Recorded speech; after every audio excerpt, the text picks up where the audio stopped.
Bonjour à vous.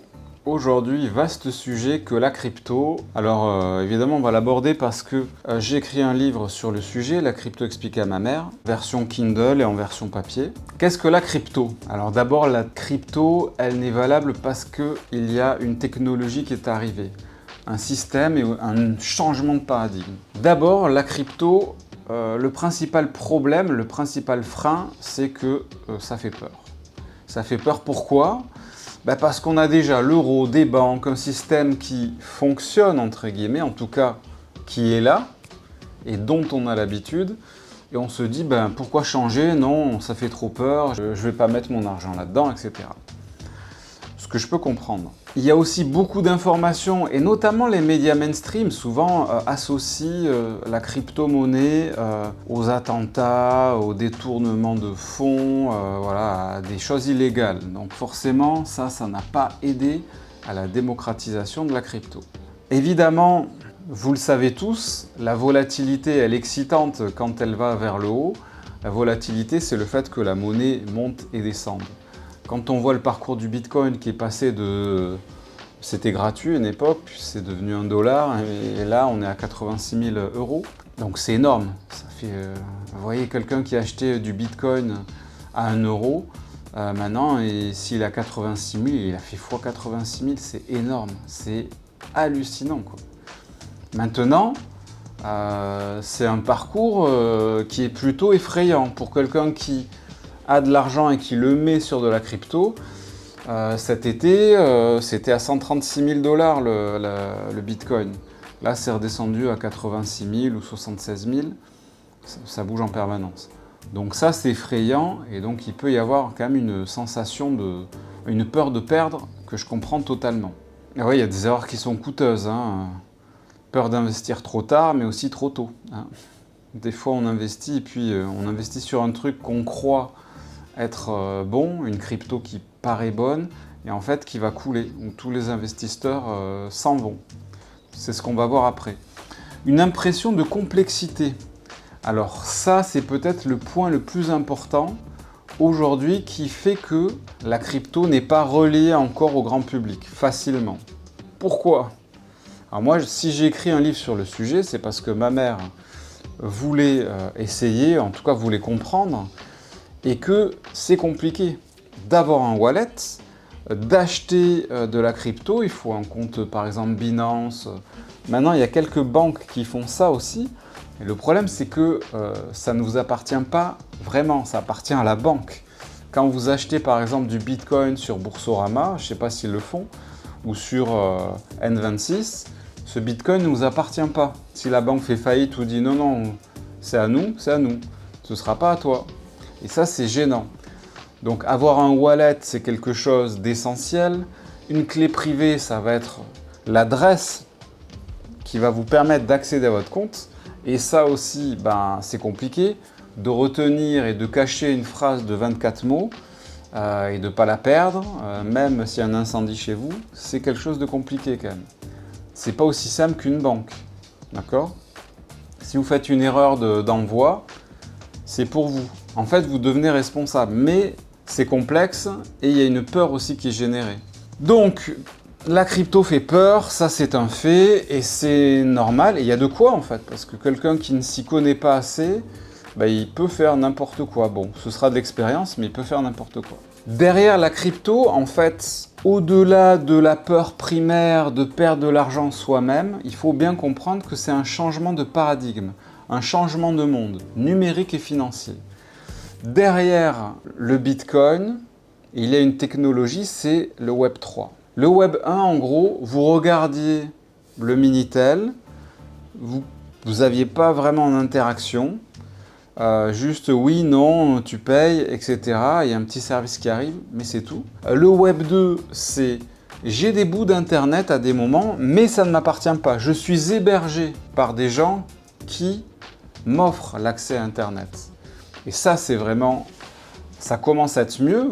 Par exemple, Facebook, par exemple, un site internet qu'une grande entreprise vous permet d'héberger, comme il y en a plein. Tout ça, c'est toujours pas à vous, mais vous avez quand même un accès. Donc là, l'interaction est plus grande. Web 3, c'est là que ça devient intéressant. Moi, avec ma phrase, ma clé privée de 24 mots, j'ai un bout d'Internet, j'ai un bout du Web3. Il est à moi, le mien. Voilà, c'est fondamental ça.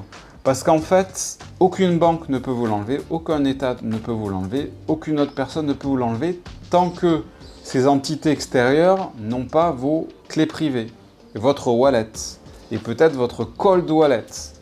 J'aborde ça dans le livre, vous verrez.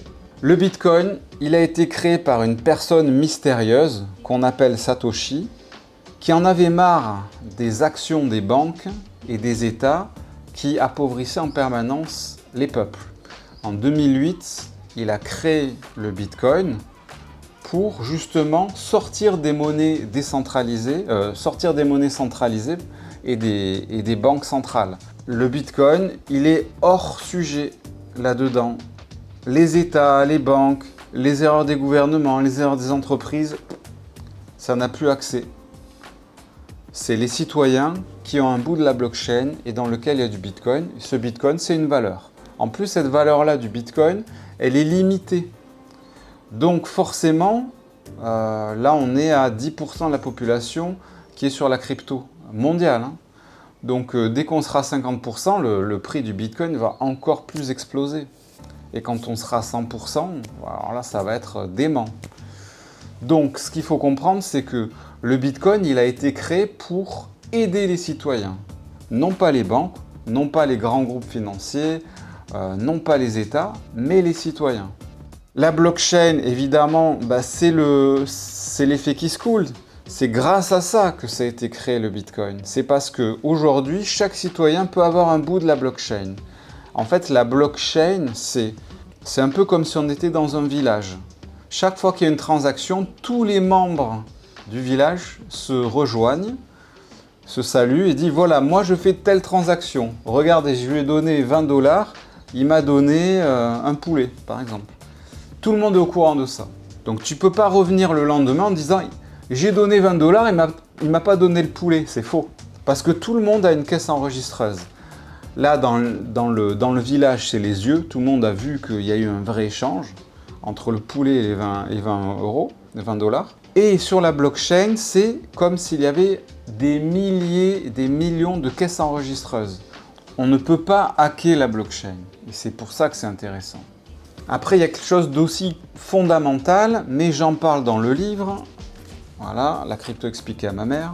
Il faut comprendre qu'il y a des cryptos spéculatives comme Pepe the Frog. Ce sont des monnaies juste spéculatives. Les stablecoins qui, eux, sont des monnaies qui sont adossées au dollar, par exemple. L'USDT et l'USDC, ce sont des stablecoins. Et donc, ce sont des coins qui sont adossés au dollar et qui vont permettre de rester dans l'univers crypto tout en conservant la valeur dollar. Si par exemple, je sais pas, le Bitcoin se mettait à baisser, je peux me dire tous mes Bitcoins, je les transfère en stablecoin en attendant que le Bitcoin baisse. Et après, je remets, une fois qu'on est au plus bas du Bitcoin, je remets mes stablecoins. Comme ça, j'ai d'une certaine manière racheté beaucoup plus de Bitcoin que si j'étais resté dans le Bitcoin pur. Bon, c'est de la spéculation, mais vous comprenez, j'imagine, ce que je suis en train de vous expliquer. Bitcoin, Ethereum, on peut dire aussi XRP, Solana. Il y a des coins qui sont utiles. En général, les coins qui vont rester, ce sont les coins utiles. Le Bitcoin, on va dire, c'est de l'or. C'est de l'or numérique. Ethereum, ça crée plein de smart contracts et ça permet à plein d'autres monnaies d'exister, de crypto d'exister. Donc, Ethereum est censé rester. XRP est censé être les rails de la finance mondiale à venir. Donc, il y aura une utilité, donc possiblement une valeur qui va rester stable, voire augmenter. Voilà, mais après, ça n'est que ma parole et je ne suis pas conseiller financier. Pour finir, est-ce que cela peut changer pour le citoyen moyen? Posséder réellement de la crypto, comme du Bitcoin qui est de l'or numérique, avoir ses clés, son cold wallet, c'est son portefeuille hors Internet, qui lui le protège de tout hacking possible. ça le rend libre, le citoyen. Pourquoi? Parce que il n'est plus dépendant des taxes, des États qui deviennent fous, qui veulent prendre l'argent des citoyens, ça arrive en ce moment en Europe, et des banques qui décident que non, ça c'est à moi maintenant, ou ça non, la banque a coulé, bah, vous n'avez plus accès à vos comptes.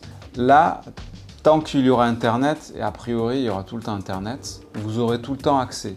Et même si vous n'avez pas accès à Internet pendant 3 jours parce qu'il y a un blackout, eh bien vous revenez sur Internet et il y a à nouveau vos fonds. A priori, Internet va tout le temps exister et donc ça nous protégera de toute perte. Donc le citoyen aujourd'hui possède réellement ses fonds s'il est sur la crypto. L'intérêt aussi, c'est qu'il peut échanger. Vous avez, je ne sais pas moi, une tante qui est au Venezuela. On peut lui envoyer de l'argent instantanément. Le XRP, ça semble être le plus simple pour envoyer de l'argent instantanément.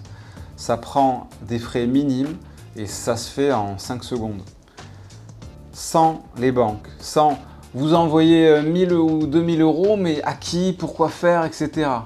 Souvent, les banques contrôlent. Vous avez, je sais pas moi, 20 000 euros sur votre compte. Vous retirez 5 000 euros, vous les voulez en liquide. Et la banque va vous dire non, mais qu'est-ce que vous faites avec ça?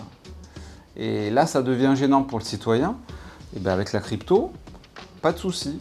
Voilà, vous pouvez échanger en USDT, USDC, en une autre crypto, etc. Échanger avec d'autres citoyens.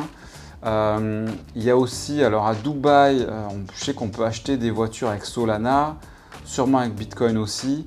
Donc ça devient de plus en plus utilisé. Et voilà, et la rapidité des transferts, on en a parlé. L'évidence de la crypto aujourd'hui, c'est que ça permet de passer à une liberté. Le citoyen possède sa monnaie, donc il n'est plus contrôlable comme avant, donc il est beaucoup plus libre dans toutes ses transactions. Voilà, j'espère que ce petit brief sur la crypto vous aura plu. N'hésitez pas à consulter ce livre en format Kindle ou en format broché. Ça peut être un véritable cadeau pour toute personne, pour son anniversaire ou pour Noël, qui ne s'y connaît pas et qui a envie de se renseigner sur le sujet. Voilà, merci pour votre écoute, à très bientôt.